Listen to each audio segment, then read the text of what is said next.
Pleasure to be here. I just wonder whether I can speak without microphone. Do you hear me clearly now? Okay, yeah, okay. I'll use microphone. Professor Rosenblum covered probably the first few slides of my lecture about random walk, but I still try to cover those subjects. Let me apologize to those who are professionals in condensed matter physics, and I know that there are people who are working on graphene. I'll give a talk which is kind of a public lecture, which is a very low-brow, kind of doesn't require much of a special knowledge aimed at people who do not know even condensed matter, maybe even physics at all. Okay. So when someone wins, yeah,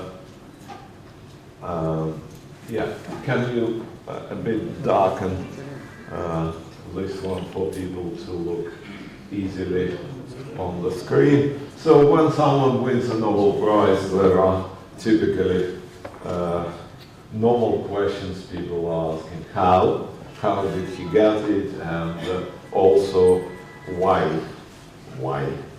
for this particular subject, and why this particular guy, not someone else, not myself or something like this. So in my talk I'll try to tell the story behind the Nobel Prize, and explain why this material, not myself, but material, deserves the Nobel Prize. As Professor Rosenblum mentioned before, I just start ordinary, as many people in this department, with my PhD, which sounded indeed extremely boring, and the only thing I learned from doing my PhD on metal physics, that probably it's not worth torturing yourself with such outdated and boring projects, trying to learn from my supervisor that I shouldn't do anything like he was doing to me, to my students in future. And I'm not doing this.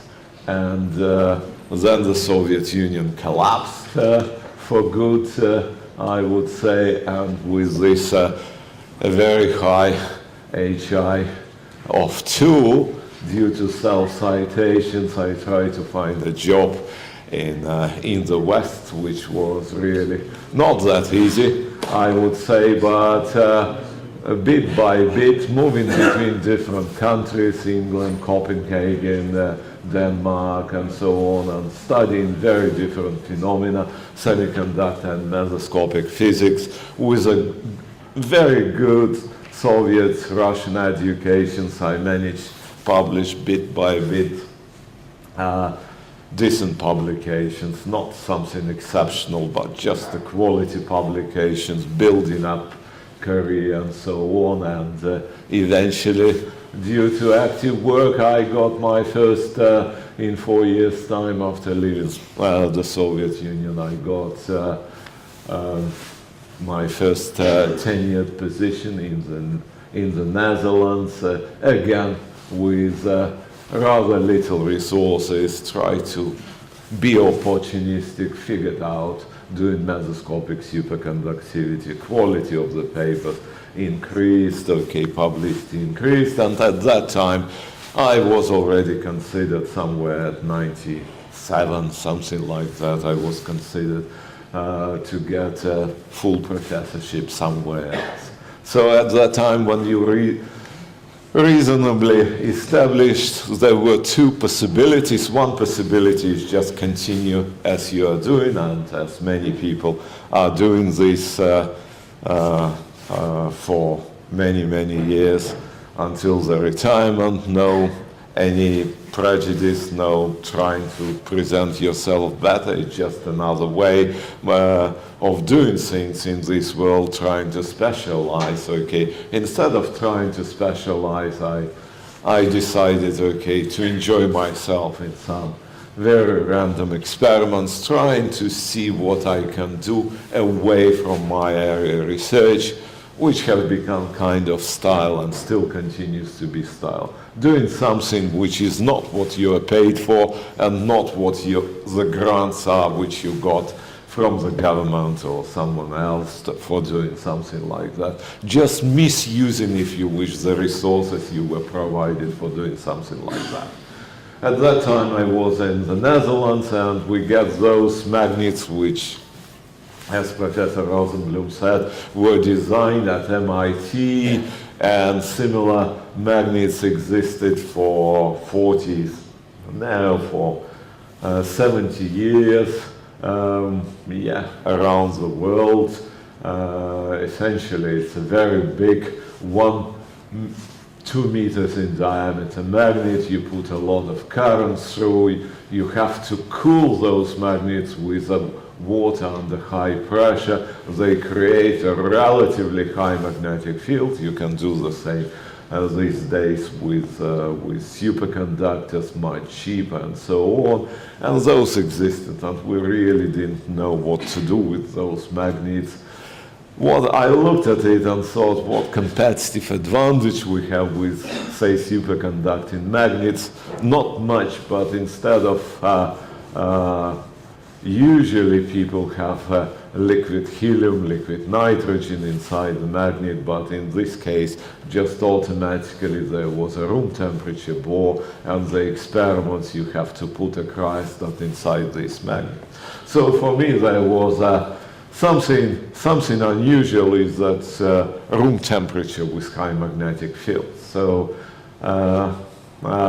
and once upon a time, I decided, why not, okay? And as allegedly on Friday night, after having a lot of beer, I came with an idea of putting water inside. So what, we just take a bottle of water and pour inside this rather expensive equipment on top of this, okay? It was, of course, random experiment, but behind this random experiment there was not so random thoughts, okay? What I knew from the previous experience, that there is a phenomenon which is called magnetic water. Essentially, the idea, okay, at least the story, is that if you put a permanent magnet on top of your tap, then instead of having this scale on your kettle or on your pumps and blocking everything, as you know, this disappears, or at least doesn't do much scaling. And no one still knows how it works. I have certain ideas, but scientifically still can't contribute into this. Some people think this is a complete rubbish. Some people do believe, and experimentally it works, I don't know. In 30% cases, in 2/3 of the cases, it doesn't work, and still remains ununderstood phenomena. So a random, not so random experiment, but no so random thought was, if this magnet, a small magnetic field, does something with water, what 20 Tesla can do with water? That was behind. Without much thinking, I poured the water inside, and after tinkering for 5-10 minutes, I observed this kind of phenomena. You're looking from the top into this magnet, and you figure out that there is a big blob. Sometimes it's as big as a tennis ball, limited only by the size of the magnet, which floats inside, okay? I love this movie. Now it took me 10 minutes to figure out that there is no anti-gravity, just magnetism of water which compensates the gravity, but in psychological terms, I'll find that it's very calming. So if you are stressed, you look at this water and find it extremely nice and so on, okay? At least in medical terms, it was a useful experiment. So what surprised me, that my colleagues didn't believe me that it's possible. Those who worked for all their professional life, okay, came and said that it's a hoax, and those videos and everything what I will tell was stimulated by trying to prove to everyone else, okay, what was there. So there was a constant queue of people who were coming in the lab and wanted to see by their own life. It was not only condensed matter, but really professionals working with magnetic field. They get plenty of ideas what else I can put in the magnets, and trying to follow their ideas. You can put everything inside, and most 99% of those ideas, whatever you put, do work and so on. Eventually I got bored with those ideas, so I decided to finish once and for all and put something which really would appeal for not only for my colleagues but for everyone else, something with which is not just water but water and bones and so on. So it finds out that bones are human bones as well, and frog bones are equally diamagnetic as frog's flesh, if divided by susceptibility over ratio, differ very little, and we make those pictures and few snapshots of a frog which is moving inside. Very complicated experiments. I'm proud myself because usually you deal with as condensed matter physicists, you deal with samples that do not jump and do not stick to your fingers, and to put this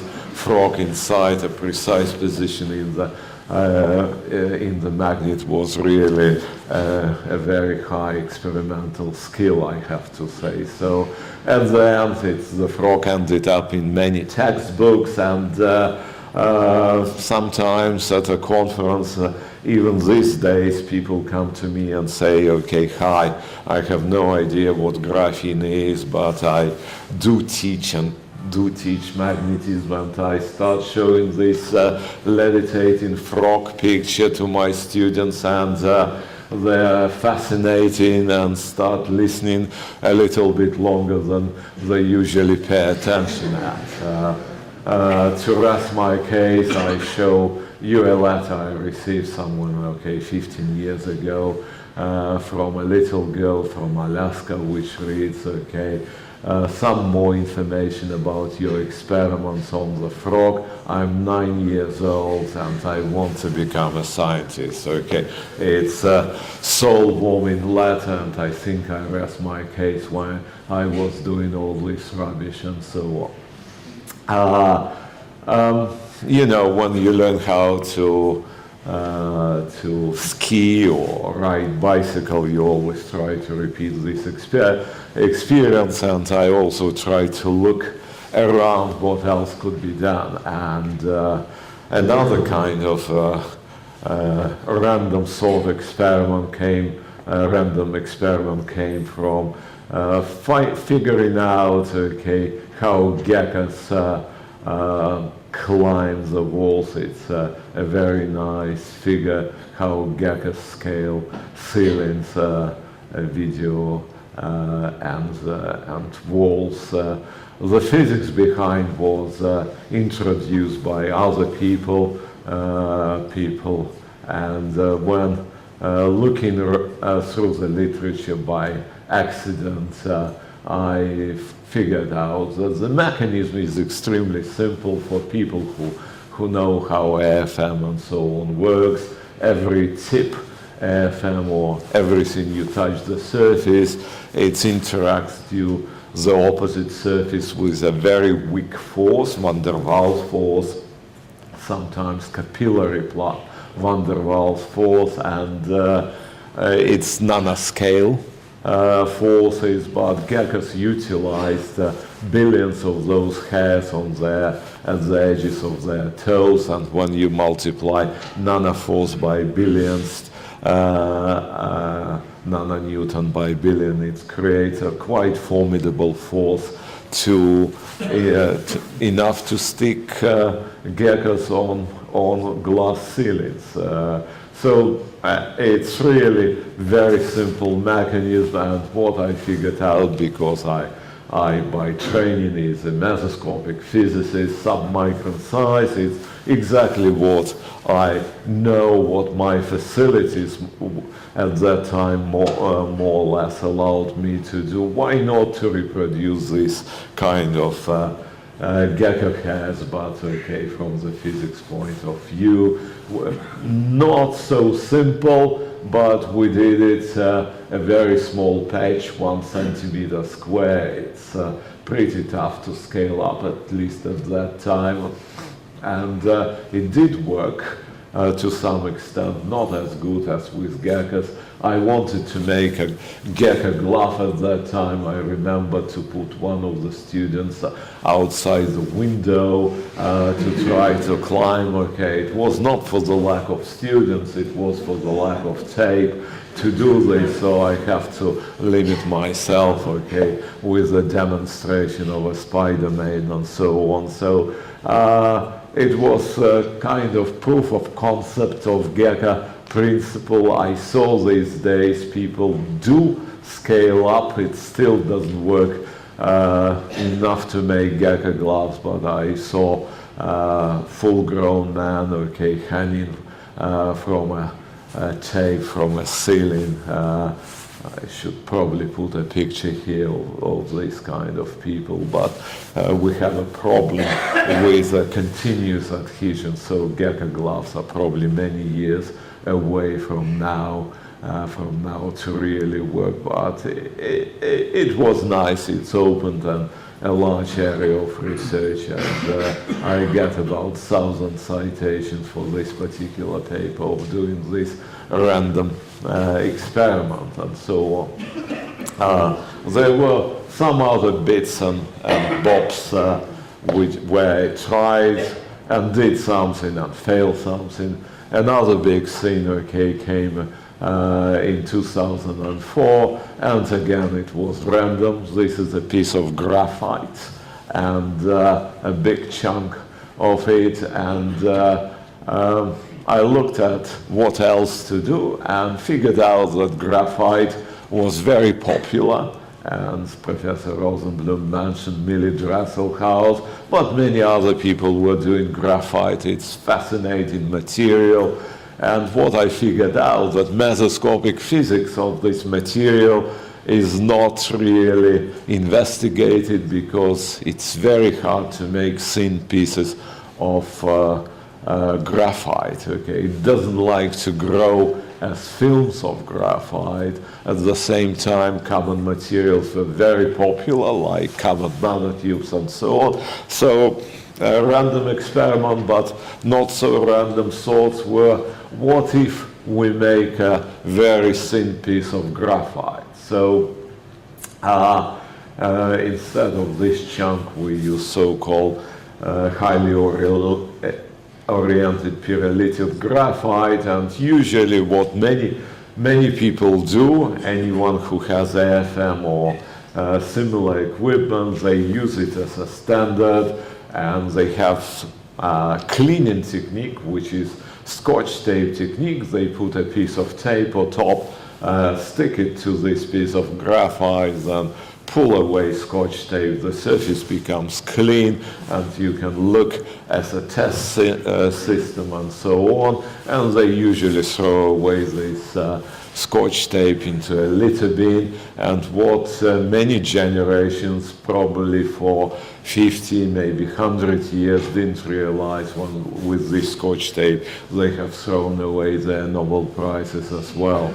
So instead of throwing this piece of Scotch tape into a litter bin, we decided, okay, well, that's the way how to make very thin graphite. Looking in the microscope, okay, in transmission mode, light shines from the back, you figured out that there are thick pieces of graphite which are not transparent to light, which I did expect essentially and wanted to get, this kind of thick pieces, okay, hope to get and study mesoscopic physics there, but immediately, nearly in the first experiment, we figured out that there are also thin transparent pieces, and by training as a physicist, I knew that if a metal is transparent, it should be very thin. It was kind of a eureka moment, seeing something very thin,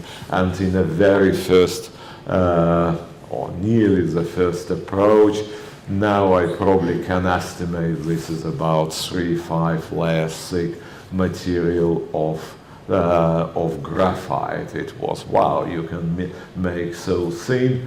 And I was fascinated. So from that moment, I really professionally focused what can go on. And it took a short 1.5 years to the first publications on this material. So why I was fascinated is just the junk. It's something stick to the Scotch tape. But very, very thin. What I know by training that, okay, if you look around in the lab or around us, everything in our three-dimensional world, all materials are usually three-dimensional, and you won't find materials in isolation without a substrate which would be missing one of those, say, height or thickness, one of those components. And the reason for this is very fundamental. It goes back to Landau piles and so on, who have shown that, okay, essentially to grow something you need temperature, otherwise molecules and atoms do not like to merge, and when you have temperature you have vibration, and vibration destroys the order, so the system tries to minimize those vibrations, and then minimum when you have three-dimensional objects, not one-dimensional or two-dimensional. If you get some one-dimensional or flattish object, put more and more atoms and everything goes three-dimensional. So one can say that growth of two-dimensional materials, one atom or one molecule thick, is strictly forbidden. And this is actually true.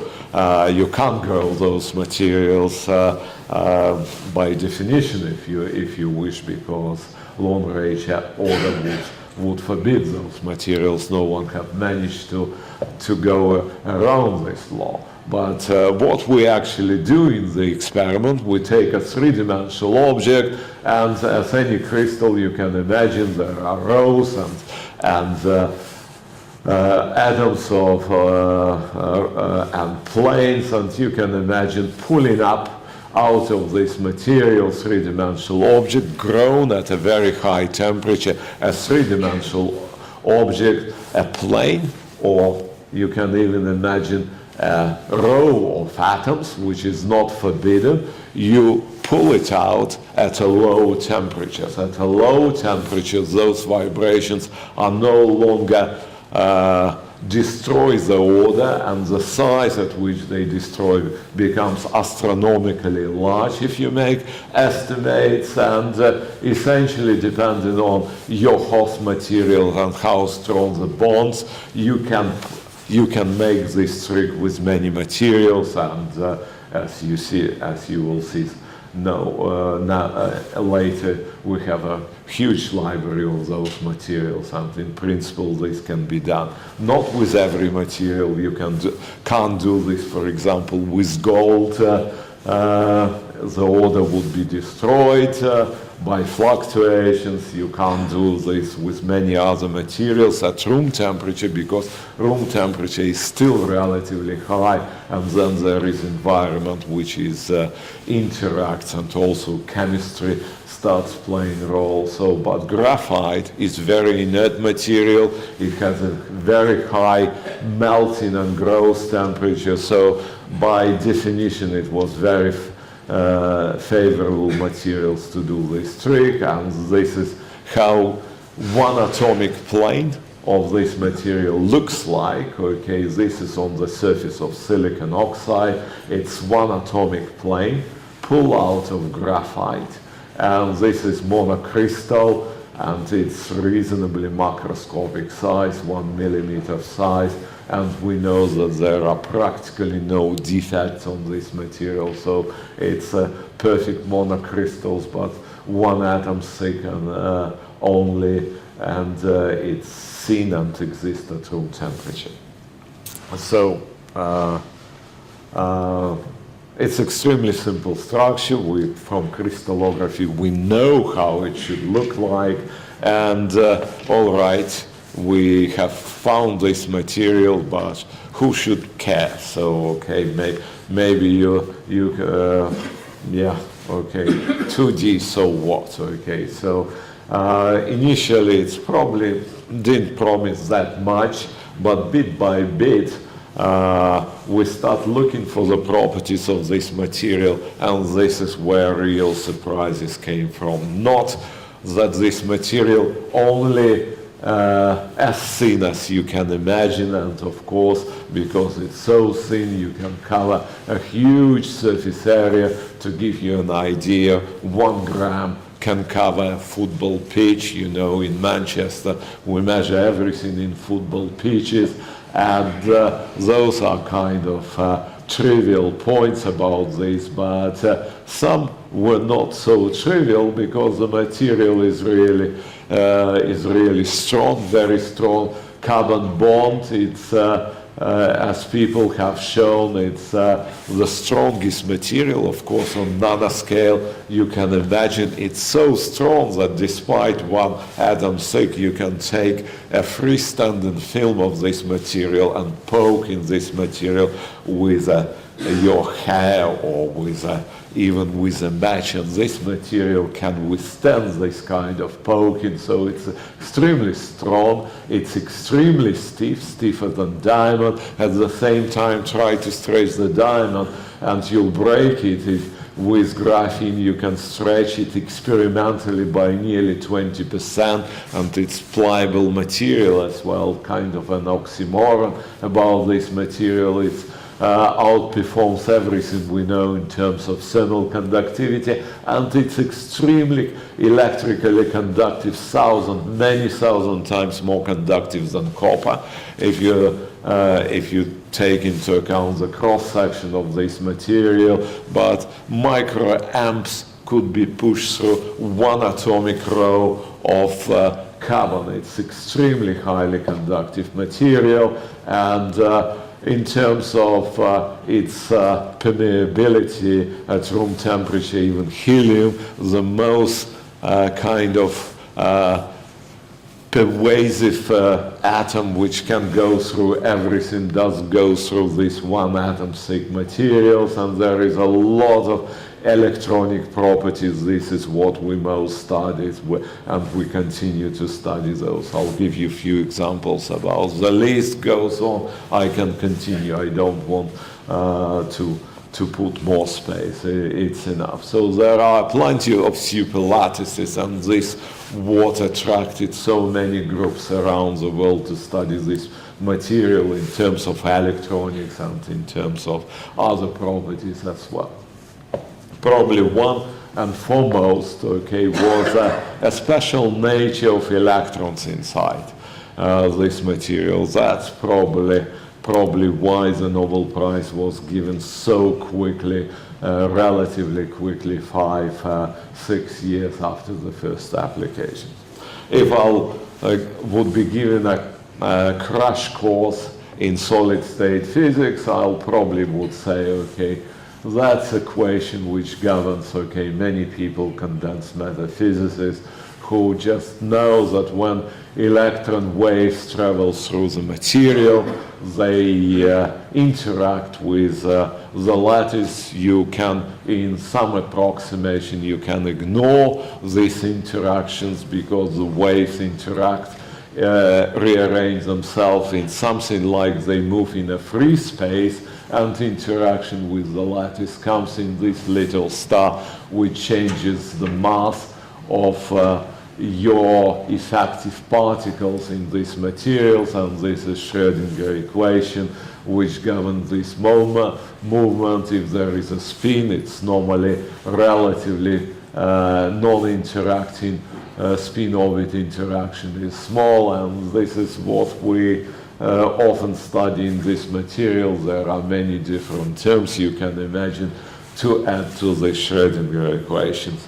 It's pathetic, but okay, we probably for the last 70 years we know a lot about this equation, and it explains many phenomena in condensed matter physics. If we trivialize the same to the same extent what particle physicists and astrophysicists were doing, they studied really simple equations, but consequences of it, which is called Dirac equations, which is looks completely simple, again with many terms you can add behind, but basically it's simple. The spectrum is linear, and now there is an extremely strong spin orbit, 100% strong spin orbit interaction. The direction of the spin and orbital movements are corrected, but it's again simple equation. Okay, that's physics. That's two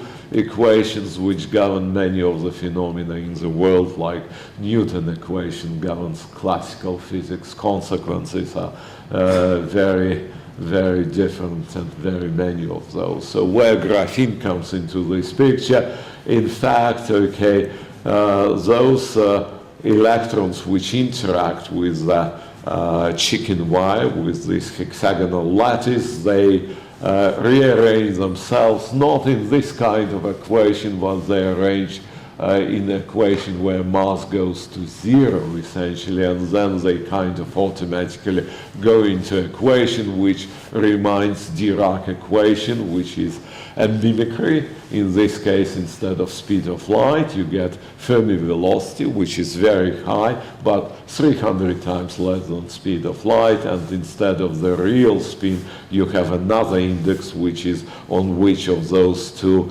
atoms in the unit self your electron wave is, but it's kind of very accurate mimicry of the equation. And you can immediately imagine that instead of condensed matter physics, instead of being limited to this equation, you can say something about particle physics and so and similar equations, but in a desktop condensed matter experiment. And in addition, there is a system which is also very popular in condensed matter. It's bilayer graphene because of some reasons. Okay, in this case, you get this kind of equation, which is massive, but Dirac equation, which is a mixture of those two equations. So very simple, because you get a single layer, monolayer, and bilayer graphene. You expand the range of equations of you can address in condensed matter experiment by a factor of 2. It allows studying phenomena in condensed matter in graphene. You can really learn more about both Schrödinger and Dirac equation, and to expand our understanding about the nature of those phenomena.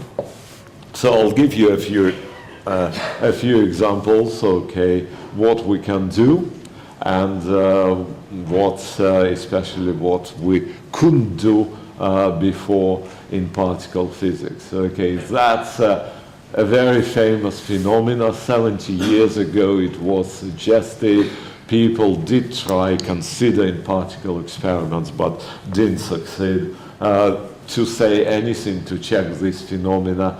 And graphene, where this phenomena plays a very important role and seen in every single experiment, essentially.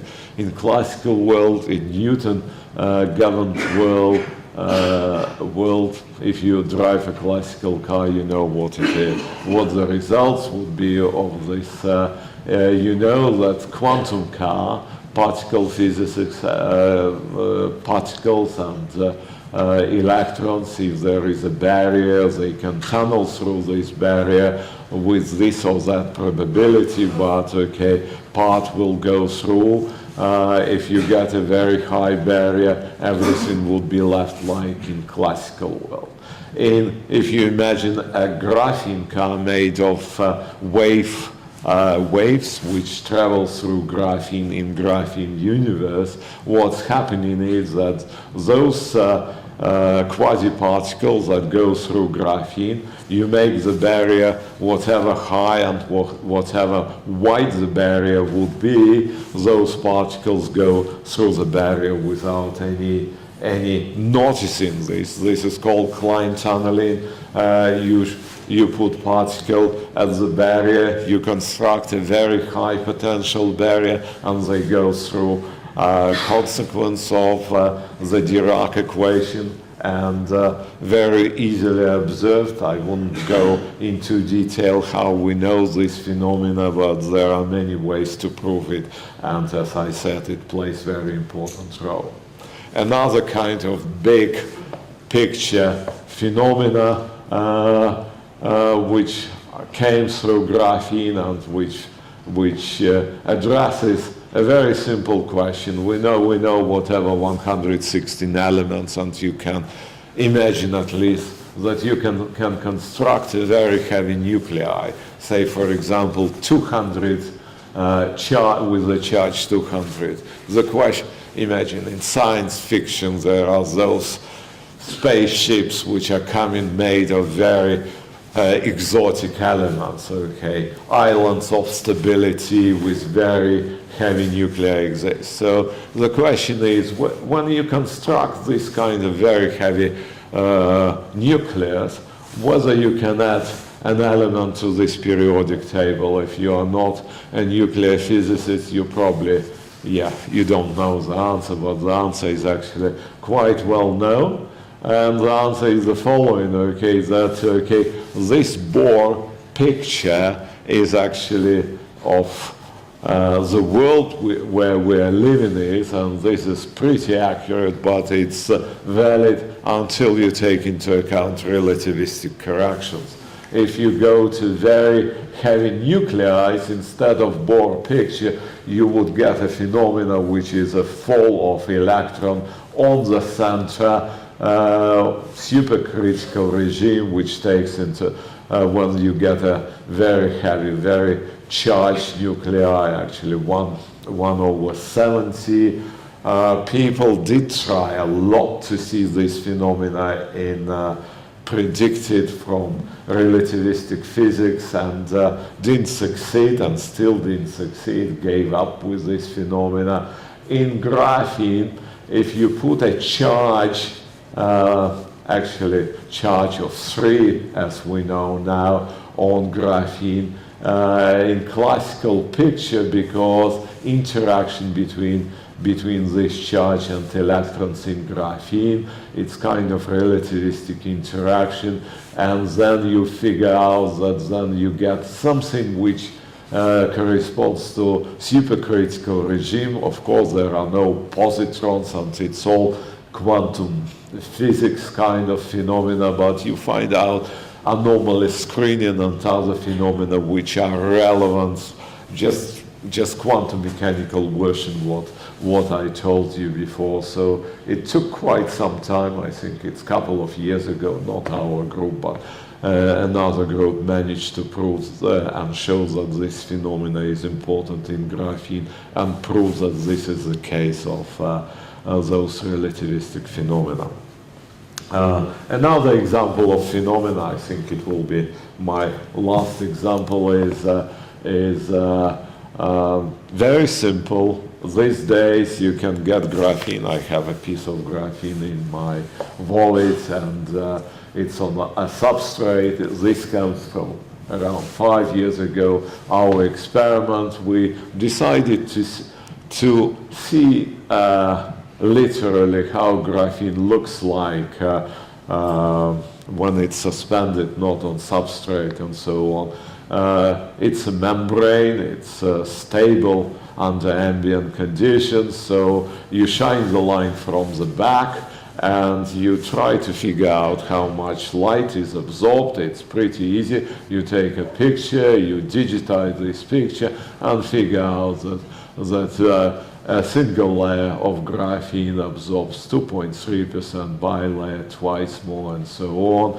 As a scientist, as a physicist, you can do spectroscopy and figure out that graphene is a gray material. It's absorbed light approximately with the same 2-3% everywhere in the spectrum until very low frequencies, essentially until zero frequency, nearly zero frequency. 2.3% doesn't mean much unless you use theory.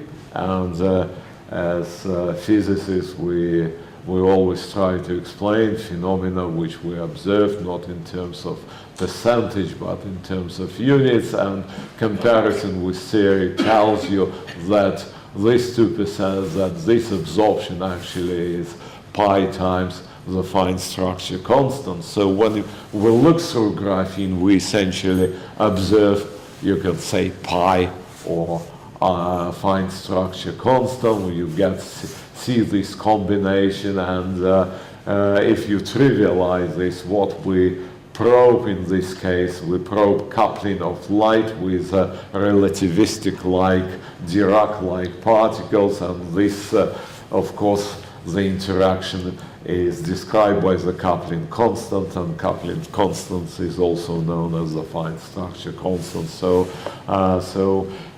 each time if you see a piece of graphene, remember that you probe with your naked eye the fine structure constant directly, which is quite nice and unusual. I think I'll skip this particular subject for the lack of time, and just tell you that those three examples probably tell you how fascinated and how many unusual phenomena can be found in graphene. And there are, quite a few phenomena. I could tell you what we have probably even last year we have very nice work on different phenomena related to properties of graphene and similar materials. So physics is nice, but people usually ask, okay, those who are kind of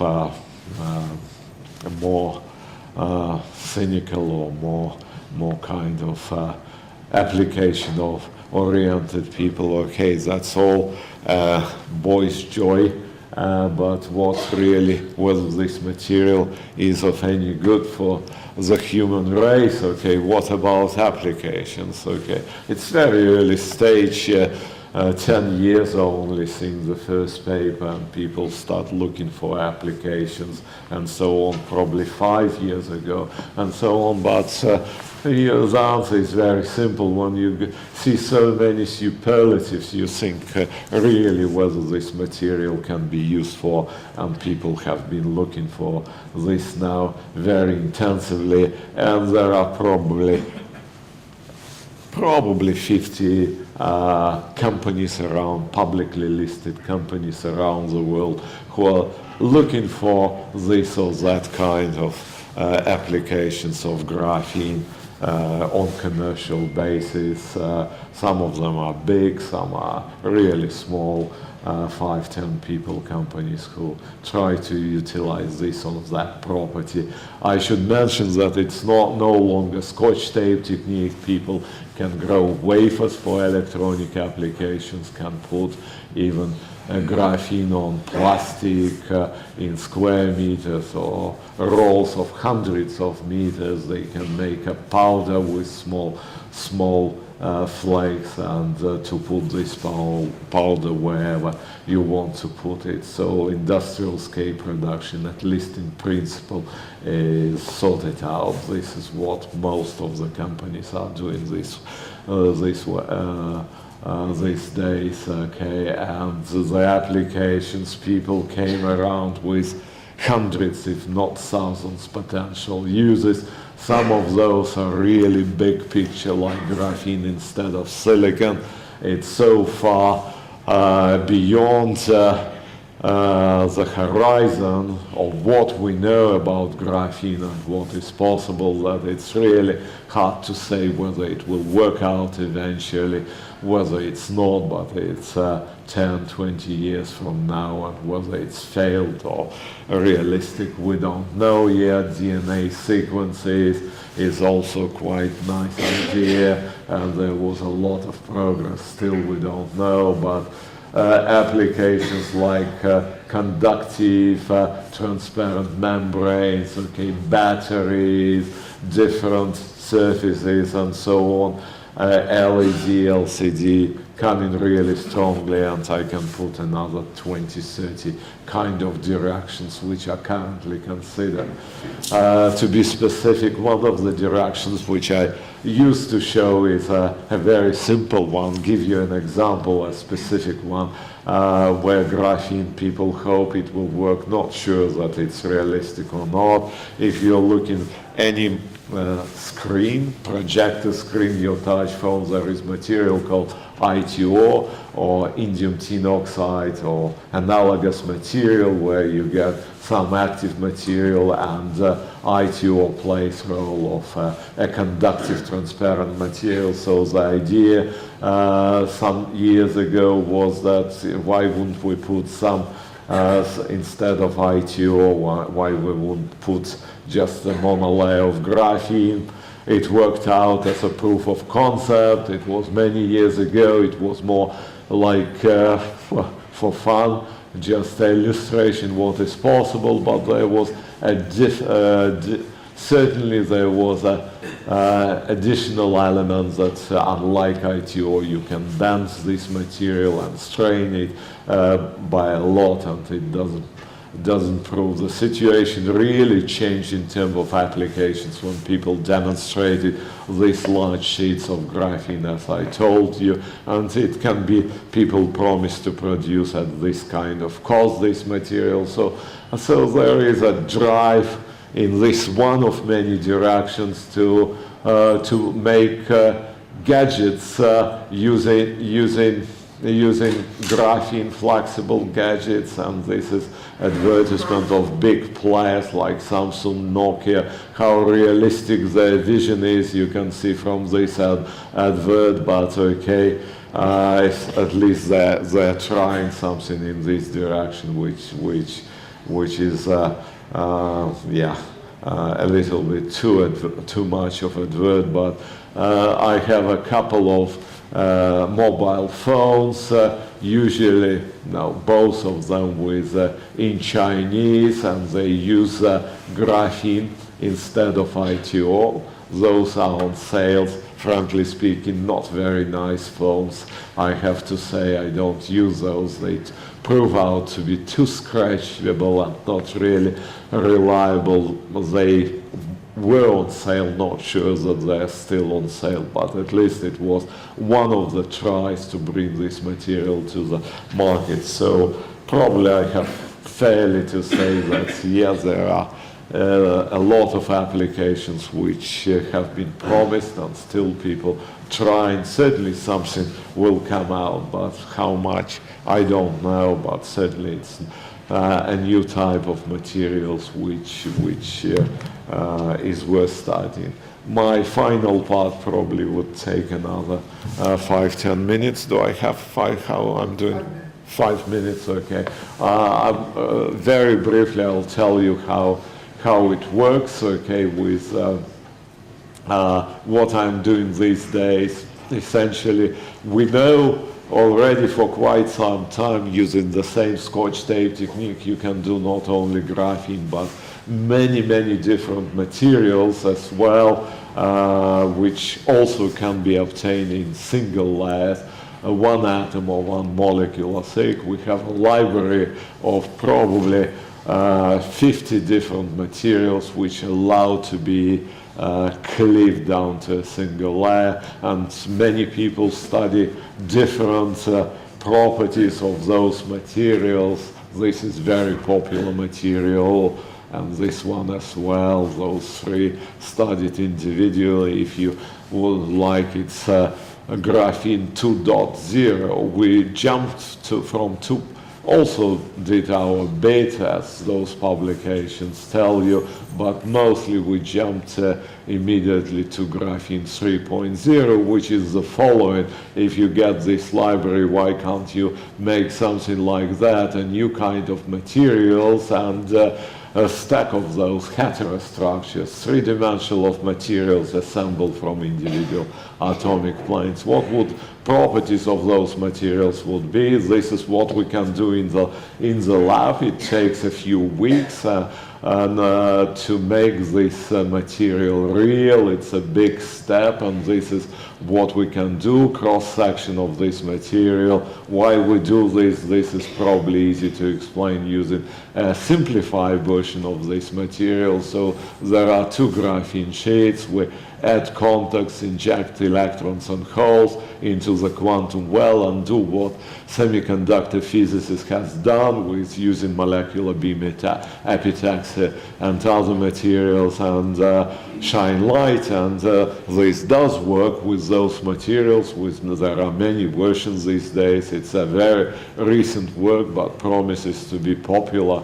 How popular, I don't know, but okay, it's exploratory stage at the moment. So we see luminescence even in our first devices. It's pretty good luminescence, 10% efficiency. You see light is shining. We want to do lasers, and it's in competition, which has been done in semiconductor physics. Of course, additional advantage that it's all flexible and can be done on a flexible substrate and so on. Remains to see what comes out eventually, but this is to tell you how large is this way of using nanoscale Lego, where from different two-dimensional material you can do something in parameter space. It's not one material and not even several material, but combination of those offer you a huge space to explore. My final slide, and probably aimed at PhD students and just students who might occasionally wander into this lecture. We are in the days where physics seems to be completely explored, where particle physicists look for ninth digits in the standard model, and we study Schrödinger equation, its consequences for 50, 70 years and so on. It looks so explored physics and so on, so might be disappointed. On the other hand, you know, when you get a pencil and draw a line on the paper, you get this pencil trace because it's a piece of graphite essentially, and there are thick flakes. If you look at the microscope and those thick flakes, you'll see layers which are thick, and at the same time you see those thinner layers just with magnifying glass, as I told you on the paper. If you're accurate enough, and for fun, we did this in a pencil trace, you can find a very small flakes of graphene. Literally, graphene, this wonder material with so unusual properties, were under our eyes and under our noses literally for centuries, and we didn't manage to really notice this material. So this gives you an example. Okay, we think that we know a lot, but actually, in my opinion, and this story tells you that we still know quite little about the world around us, although we explored some direction in big details. There are many other phenomena to get explored and find something new in physics. And with this one, I thank you for your attention.